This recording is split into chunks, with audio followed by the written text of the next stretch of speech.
In 1841, a former Unitarian minister turned essayist named Ralph Waldo Emerson penned these famous words in an essay called Self-Reliance. Whoso would be a man, person, must be a nonconformist. He, she, they, who would gather immortal palms must not be hindered by the name of goodness, but must explore if it be goodness. Nothing is at last sacred but the integrity of your own mind. Absolve you to yourself, and you shall have the suffrage of the world. In this essay, Self-Reliance, Emerson lays out the themes which are foundational both to the American idea of individualism and the Unitarian Universalist ideal of spiritual freedom. His words paint a picture of the heroic individual as a person of independent mind and independent judgment who stands apart from the crowd and all received opinion as to what is true or good, and judges for himself or herself or themselves what exactly is true and good. For the Emersonian individual, truth rises out of the depths of our soul as a product of our reason, our experience, and the instinct of our own personal genius, our unique genius. And it is this truth which we are called to express, and it is only to this truth that we are called to be loyal. Insist on yourself, Emerson wrote, never imitate. Imitation is suicide. Your own gift you can present every moment with the cumulative force of a whole life's cultivation. Trust thyself, Emerson concludes. Every heart vibrates to that iron string. Now, Emerson's paeans to individuality have thrilled independent-minded truth seekers and romantic nonconformists for generations. In 1970, on Earth Day, a young college student named Fred Muir heard Emerson for the first time. And upon learning that Emerson was a Unitarian, he asked his professor, "Does that religion still exist?" And the professor said, "Yeah, actually, there's a church right on the other end of town, and I'm a member, so why don't you come check it out?" And so in this fashion, through Emerson, the later Reverend Fred Muir was exposed to the Unitarian Universalist way of the free and responsible search for truth and meaning. It was a spiritual revelation to him, as it is to so many people, that a religion could have this kind of openness at its center. This level of trust and empowerment of the individual to know and to name that which is true. For some people, this is almost the definition of what Unitarian Universalism is. It is so powerful. This is the religion, it is said, where you can believe whatever you want to believe. Now, there is a flip side to Emerson's lifting up of the individual, and that is a mistrust of the community. The Emersonian individual is skeptical of crowds and is wary of society. In that same essay on self-reliance, Emerson wrote, "The voices which we hear in solitude grow faint and inaudible as we enter the world. Society everywhere is in conspiracy against the manhood, personhood of every one of its members. For nonconformity," Emerson said, "the world whips you with its displeasure." And he concluded that people are less together than when they are alone. Now, for this reason, the Reverend Fred Muir would come to identify Emersonian impulses as Unitarian Universalism's great weakness as well as its great strength. The problem, he says, in a 2012 essay he called From I-Church to Beloved Community, is when a celebration of individuality, the beauty and uniqueness of the individual, devolves into a philosophy of individualism, becomes the worship of the individual. Individualism as a way of life centers the needs of the individual, and along with this goes a corresponding diminishment of the needs of the community. Indeed, there can be a suspicion of the needs of the community and a tendency to view the needs of the community even as an imposition on the individual. So there's this conflict, this tension. Emerson certainly had this suspicion of the community, right? Fred Weir notes, it is difficult to found a community, a religious community, on the principle that people are less together than when they're alone. Right? Have we come together to sort of collectively diminish one another? That can't be right, right? Now I want to pause on this question for a moment of the individual versus the community. And I want to note a curious thing about Emerson's famous essay on self-reliance, written again in 1841. For an essay that is all about lifting up a vision of the free individual as the ideal American, indeed the center of a functioning society, Emerson is conspicuously silent about the existence of slavery.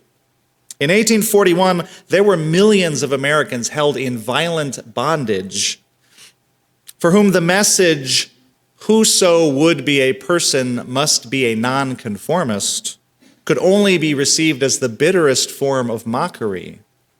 There were real whips waiting for black nonconformists in Emerson's day, not metaphorical ones. And Emerson does not mention them in his essay. The subject of slavery does come up one time, however, in a very telling way.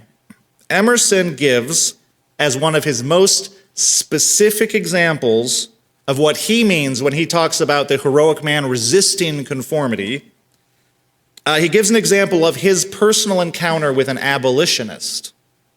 And Emerson writes, "If an angry bigot assumes the bountiful cause of abolition and comes to me with his latest news from Barbados, why should I not say to him, 'Go, love the infant, love the woodchopper, be good-natured and modest, have that grace,' good-naturedness, modesty, and never varnish your hard, uncharitable ambition with this incredible tenderness for black folk 1,000 miles off. Thy love afar is spite at home." Now that's very florid language.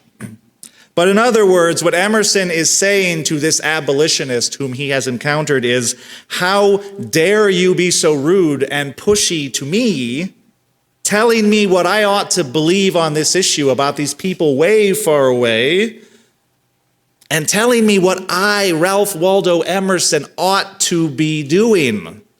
What an affront to my individuality. Now, Emerson was in fact opposed to slavery. Emerson was also a white supremacist. In the literal definition of the word, he doubted that white people and non-white people could ever live as equals. He was a racist, as many 19th century people were, but he was kind of extra in his racism even for the 19th century. But he was opposed to slavery. Later in life, he would speak out against the Fugitive Slave Act. He even supported John Brown's violent crusade to free slaves. He had a very complicated and muddled record on this issue. He struggled with it. But in 1841, at the time that he was writing Self-Reliance, what was most urgent to him, what was most personally compelling to him, was not the reality of people in chains. It was his personal right to not care about it. Now, today we would say that Emerson was asserting his white privilege, the privilege to treat slavery as an issue, and a distant issue at that, rather as the defining condition of American life. Enslaved people, of course, had no such privilege. Reading Emerson, I was reminded of a woman that I saw interviewed on CNN about a year ago when news about the detention camps of migrants on the border broke. And this woman was very angry at the media for making her feel bad about immigrant children in detention camps.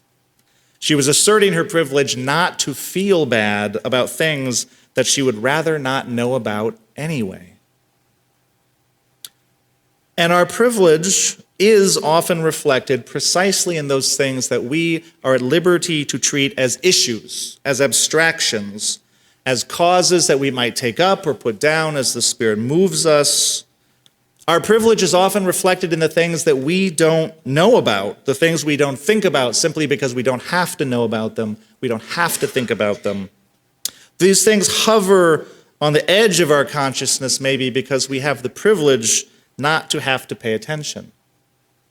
For example, this past week, the Supreme Court is hearing a number of cases that will decide whether there is a legal right to discriminate economically against LGBTQ people on the basis of their sexuality. These are important cases with very far-reaching implications for people's lives. For some people, this news story is the story of the week. Other people are barely aware that it's happening. Some people are processing just huge amounts of anxiety over this, right? Emotion, anxiety, fear, anger, hope, indignation. They are losing sleep. They are tormented by this. They are taking toxic stress into their body that they have to manage, that they carry with them in their home, in their workplace, everywhere they go. For others, this issue can be viewed with detachment, as kind of an intellectual issue, right? We can sort of weigh the legal pros and the legal cons and take bets about which justice is going to land which way. We can sort of opine casually about what a correct decision ought to look like, we think. But it's casual, it's abstract, it's an issue. Now, the differences in our level of privilege don't, in and of themselves, make us good or bad people. They just make us people, right? As individuals, it isn't possible to know everything about everything. It isn't possible to care equally about everything. And it's natural for people to be focused on those things which most impact their own lives, right? We have to take care of our own business. The question, though, is what happens when we, as self-interested, self-focused individuals, come together to form a religious community, a community of caring, a community of values. In a community like this one, do we have the same right not to know? Do we have the same freedom to be selective in our urgency about our neighbors' concerns? Consider that the Supreme Court arguments over LGBTQ rights intersect with another big event last week. Friday, October 11th was National Coming Out Day 2019. This is a day that celebrates those LGBTQ people who have taken the brave step of being public about who they are. And this holiday affirms everyone's right to do so. And yet for many people and in many places, coming out is simply not safe. It's not safe. To come out as LGBTQ is to potentially subject oneself to workplace discrimination, to housing discrimination, to harassment, to violence. LGBTQ youth may be kicked out of the house if they come out to their parents. It happens all the time. 40% of homeless teens are LGBTQ. So this is really an ambiguous thing to celebrate this act of coming out while recognizing that it is not a safe thing to do that we are celebrating. And Unitarian Universalism celebrates the beauty of the full spectrum of sexual orientation and gender identity. This is our first principle, respect for the inherent worth and dignity of each person. UUI, as a welcoming congregation, having made a specific commitment to LGBTQ inclusion in our community, we observe National Coming Out Day as a day of celebration. And the message we have for anyone who does not feel safe coming out is, we see your beauty too, and you are loved, and you are not any less beautiful for having made the decision not to come out. You're not any less at all. We hold you in love. But the question for the larger religious community is, if we support and celebrate the right of individuals to be fully themselves, and if we support and celebrate LGBTQ people, and if we support and celebrate coming out, their right to claim the fullness of who they are, then are we not also obligated as a community, as a welcoming community, to work to change the conditions that make coming out so dangerous? Are we not obligated to work to change those conditions as a community? And if so, what does it look like to live out that obligation? What does our collective commitment look like? How does this become an issue that we are not collectively free to take up or to set aside as the spirit of urgency moves us? And what does that look like? Consider another news story, one that broke yesterday. A 28-year-old black woman in Fort Worth, Texas, was shot and killed by a police officer in her own home after a neighbor called and requested a wellness check on her because he was concerned because it was 2:30 in the morning and her front door was open. And the police came out. They saw a Tatyana Jefferson through her own window. They demanded that she put her hands up, and then they shot her through that window, all in a few seconds. And they killed her. Now, this is a horrible story. This is an outrageous story. This is a sickeningly familiar story. And for some of us, it is a news story. And for some of us, it is an issue that we care deeply about. And for some of us, it is an omnipresent, lived reality that we carry with us wherever we go, into every community, including this community. It's not an issue. It's not something we can take up or put down. It is life or death for us and our children. So every year in June, the Unitarian Universalist Association holds its General Assembly, which is a 4-day-long religious conference that draws thousands of UUs from all over the country together in one place to worship and fellowship and do the business of the association. And this year, 2019, the theme of General Assembly was the power of we, W-E, the power of we. And Reverend Marta Valentine was the woman who gave the big Sunday morning sermon. She's a woman who's also minister of color. And she says that when she heard this theme, the power of we, she instantly wondered to herself, who is we? Who is we? Who is included in that we? Is it an expansive we, or is it a narrow and particular one? Because Unitarian Universalism, sadly, has a very mixed history in that regard. For example, Unitarians and Universalists were at the forefront of fighting for women's rights and women's equality all through the 19th and the 20th century, while at the same time deliberately excluding women from the ministry and leadership until well into the 1970s.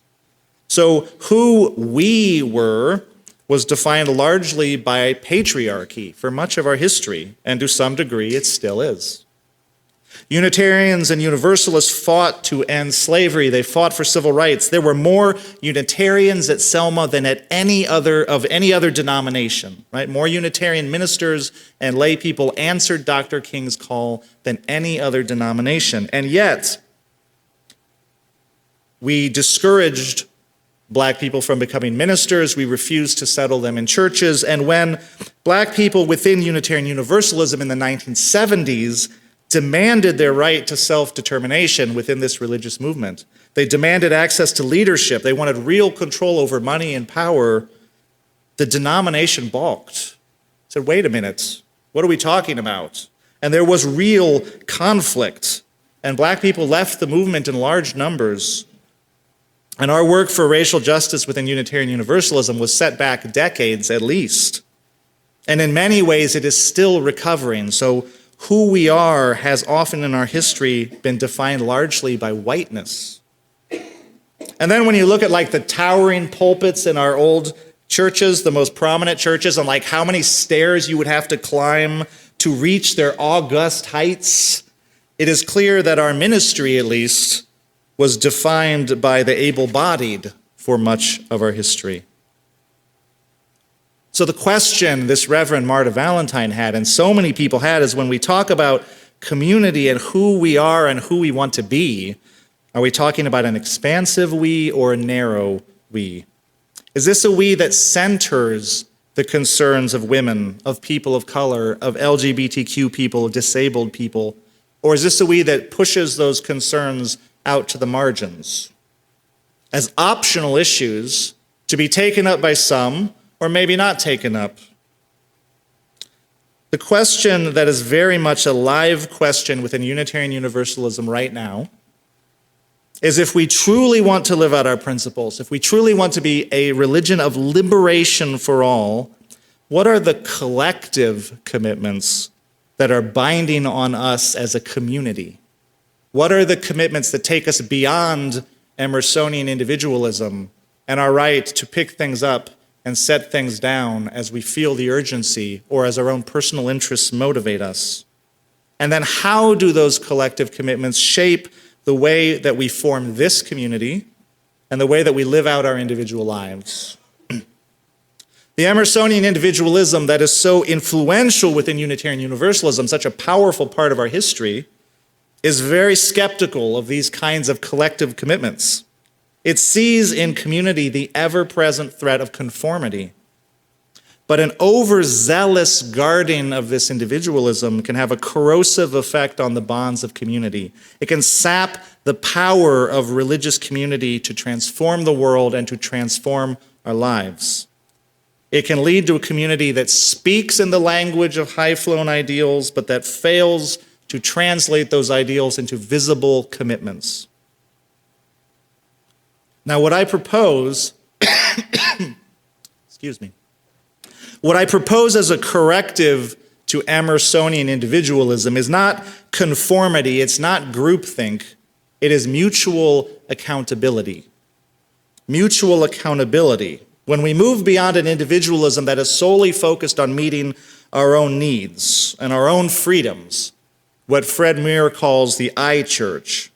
When we move from the I church to a vision of the beloved community, we retain our individuality, but it is an individuality that is accountable to the other members of the community and must take full measure of their individuality as well. So we act not just in pursuit of our own freedom, but to maximize everybody's freedoms, recognizing that they may look very different for different people. We are conscious not just of our own wants and needs, but those of our neighbors, recognizing that our neighbors may need very different things than we do. And we take seriously how the decisions of this community impact everyone. So we ask whose needs are not being met, whose concerns are not being heard, whose experience is not being honored, or more positively, how can we better honor one another? How do we best support one another? How do we best love one another through all of our different lived experiences? And to those questions, I would also add, how do we best love our planet and how do we best care for creation? The Reverend Susan Frederick Gray said, "This is no time for a casual faith. The world needs a Unitarian Universalism that is serious about living out its values and principles." And for 40 years, UUI has been a beacon of religious freedom and social responsibility in Indianapolis. So as we begin this next phase of our journey, I invite us to consider, how do we take this work to the next level? Which collective commitments will carry us through the next 40 years of the life of this community? How will this church live out its values within these walls and outside these walls? To what greater heights of love, to what greater depths of commitment do we aspire? And what are the bonds of beloved community calling us to be? I look forward to us finding the answers to these questions together.